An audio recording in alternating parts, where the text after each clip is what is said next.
Hey guys, it's Josh with Service First. Wanted to reach out and share some very interesting information with you. A lot of people are kind of curious what's going on with rates, what's going to happen with the market.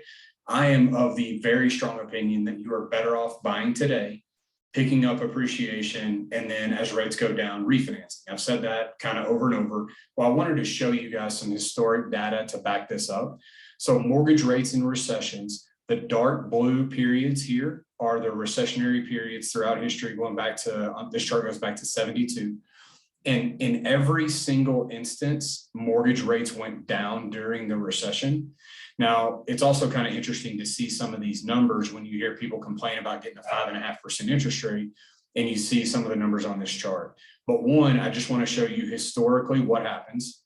Second, what happens to home prices through recessions, right? This is the Case-Shiller US Index. This shows home prices. You will notice that in every instance but one, they pretty much stayed the same or went up during these recessionary periods. The only exception is 2008, and 2008 is an exception by any definition of the word.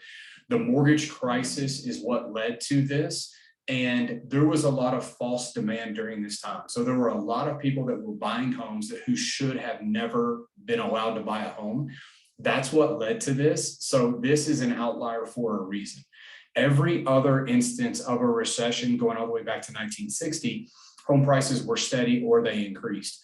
Why is that? Well, one, during a recession, the stock market does very poorly. Obviously, everyone knows that. Well, people pull their money out of the stock market and they want safer investments. That goes into bonds, things like that, but it also goes into housing. Real estate is considered a very safe investment throughout history. So if we sit here today and Jerome Powell, the head of the Fed, this morning said that a soft landing would be, quote unquote, very challenging. A soft landing is after periods of hyperinflation, how do we get rates down without going into a recession? And he said that, I'm not going to quote him exactly, but essentially that a recession could be very likely at this point. Again, that's not an exact quote, but they have really changed their tune if you've been reading and listening to what the Fed has said. So we think we're probably headed into this. What does that mean? It takes us back to the very beginning of this, where if you were to buy today, you may be able to pick up that appreciation, refinance later, get the best of both worlds.